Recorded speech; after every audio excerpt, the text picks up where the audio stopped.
Don't make me laugh. What you want? Get that thought from your head. Yeah, it's like a Bingham now.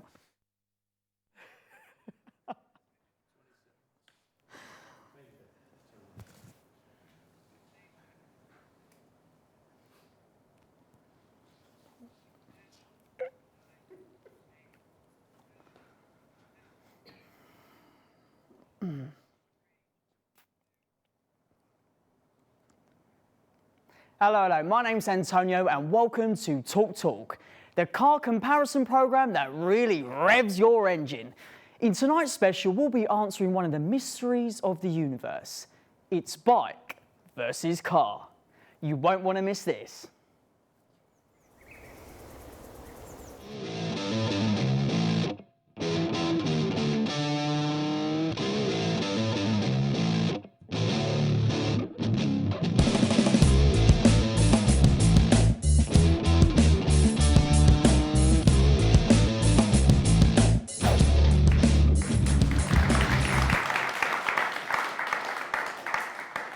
In tonight's challenge special, we're going for something a little bit different. Which is better, the car or the bike?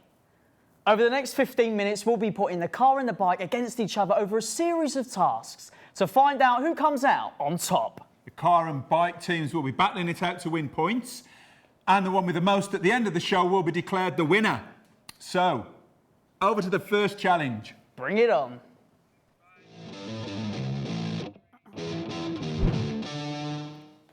Now, one of the biggest differences between cars and bikes is the cost, the money. With that in mind, we were sent away with three budgets: £10,000, £6,000 and as dirt cheap as possible.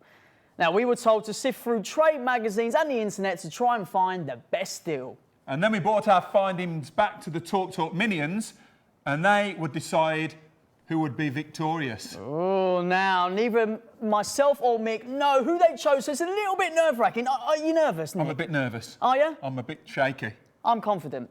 We'll start at £10,000 and work our way down. Points go to whoever can find the best vehicle within the budget. Right, let's get started. I managed to track down this beauty. Just look at it. A Ducati 848 Street Fighter. I got it for just under budget, £9,750. The fact that it's called a Street Fighter means it's spanked yours anyway. Well, to be honest, like a Batmobile. I do like a bit of spanking, but not in this context, though. But that's quite monstrous. That's frightening. Isn't it, just? Huh? Well, not bad, but how about this? A Chevrolet Corvette C4 convertible. I mean, this is flash, it's funky, it's fashionable. It's just like me, and I got it for the same price. Okay. So who gets the point? Consider yourself defeated, my man. One for the bike. Right, next budget, £6,000. What could you find? Well, I found this, and I'm so proud of it. I brought it in the studio with me. A Nissan 350Z, electric blue. I mean, look how gorgeous this is. It is beautiful. Nice lines. Beautiful. Beat that. Not too bad. I've got a Triumph Street Triple, £5,100. First of all, note the name. A Street Triple sounds like, it should be in a kind of bar. Sounds like a shot, doesn't it? A couple of years ago, this was top of its class. A bargain. All right. I think I've got the point. Have I got the point? Let's hear. Ah, yes. Oh, defeat. Well, that's one apiece, Mick. So, finally, we had to look for the cheapest vehicle overall. I found a Ford Puma on the internet for just £400. I mean, compared to some of the stuff I found, it was a great find. It sounds like a pair of trainers, though, doesn't it? I mean, I've got a Yamaha PW50. This little baby's been terrorising people on council estates for a couple of decades. You know, with the kids with the little ponytails and that, like, racing around with this thing. Oh, like one you used to have. You used to have a ponytail, didn't you? I used to have a ponytail. But hold on, mate. No, that's cheating, because that is a kid's bike. Well, there is a kid's bike, but it has caused terror. A Suzuki GS750, £450.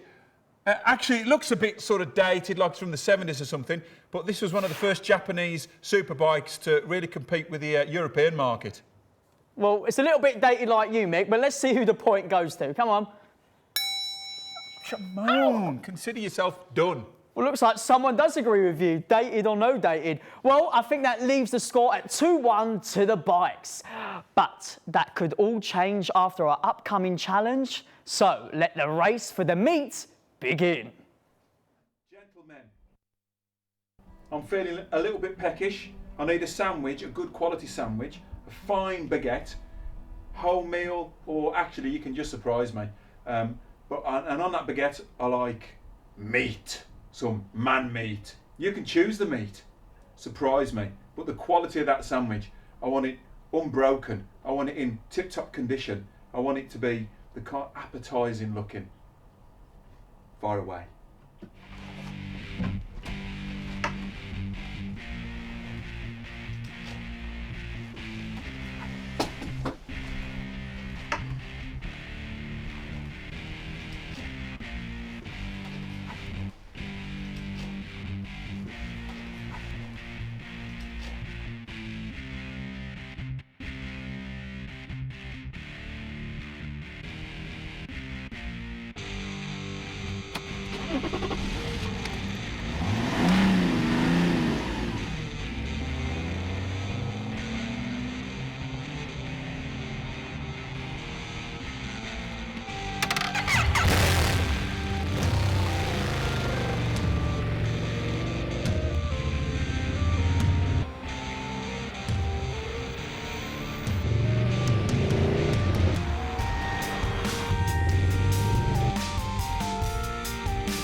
The red lights are slowing me down.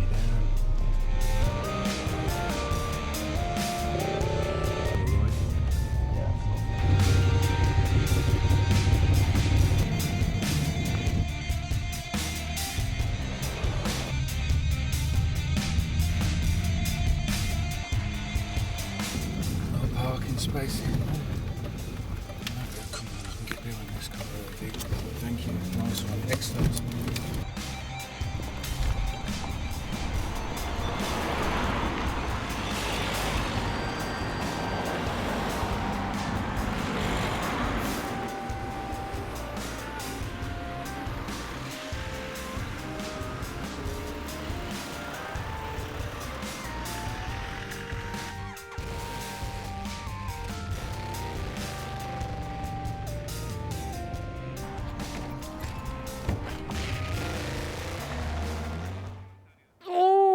Looking good for the car there, but we'll find out what happens at the end of the show. Now, have I got a treat for you? That's right, we got the big burly beast in the studio themselves. We got the driver and the biker. So let's meet our guests.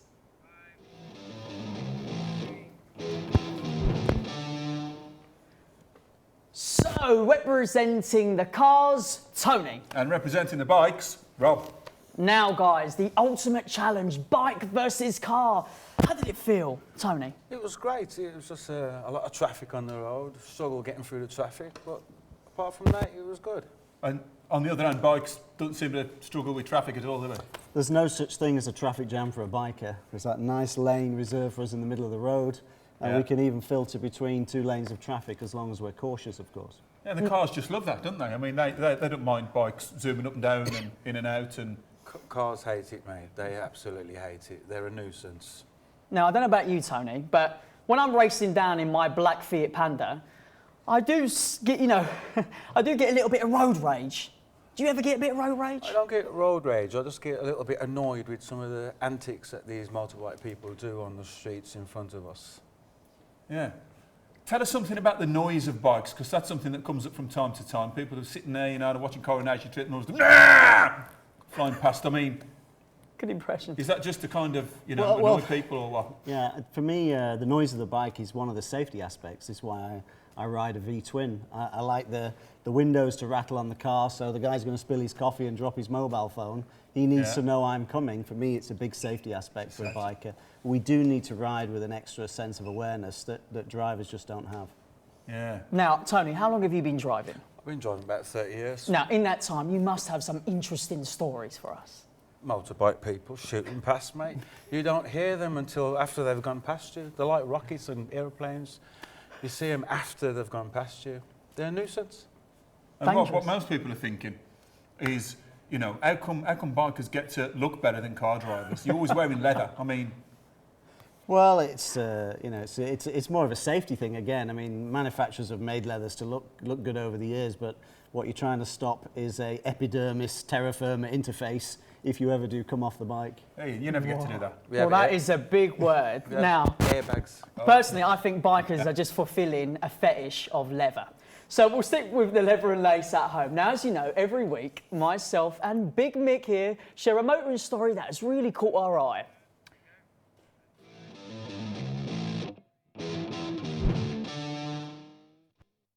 This week I was watching the Pro Motorsport Championship and I saw this interesting little incident.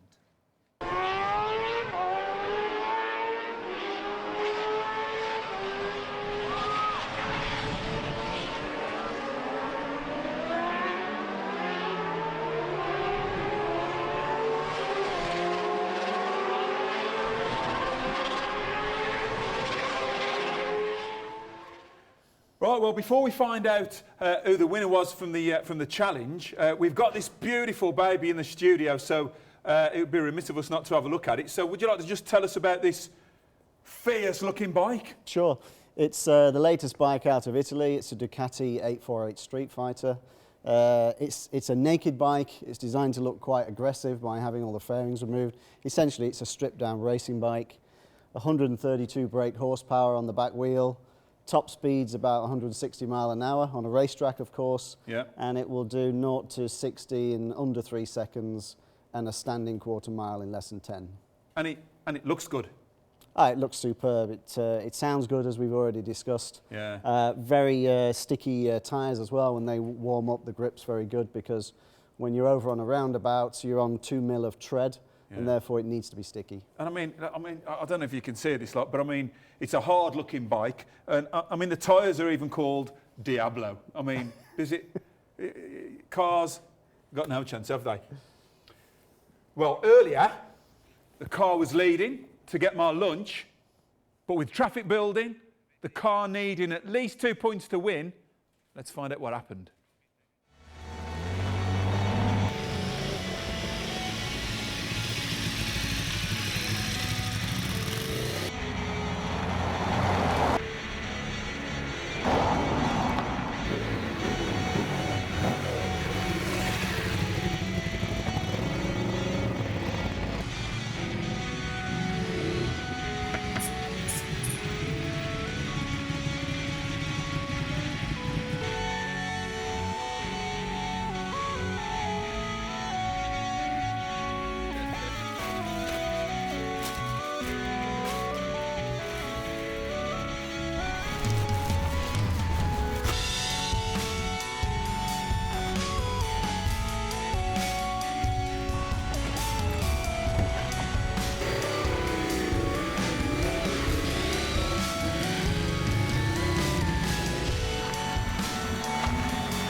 So, who won? We're all dying to know. Well, as you can see, the car has brought back the best sandwich, a sandwich in one piece, whereas the bike has brought back a little bit of a battered sandwich, but it got here the fastest. So for those of you who can add up, you'll know that the points stand like this. The final score, the car has 2 points and the bike has 3, so the bike has stolen it and won. Congratulations, the Ducati got the baguette. Fantastic. Conquered it. That was awful. Now, what I want to know is, the bike has won, okay, this competition, but what is more manly, the bike or the car, Tony? I would have said the car. The car brought back this beautiful sandwich in one piece, complete, looking edible. Yeah, but this sandwich is warm. This was near his chest. Yeah, would you swallow that whole? You've got to cut it in half at least to eat it anyway. You've got to appreciate your food. You want it in one piece. You don't want it scrambled up a Right, bit. well, enough food. about your meaty baguettes, gentlemen. Thank you so much for coming down. It's been an absolute pleasure. Thanks very much. Congratulations again. Cheers. So, join us again next week where we'll be back to our regular show. I'll be testing a new electric car called the Renault Zoe. Thank you very much and good night. Good night.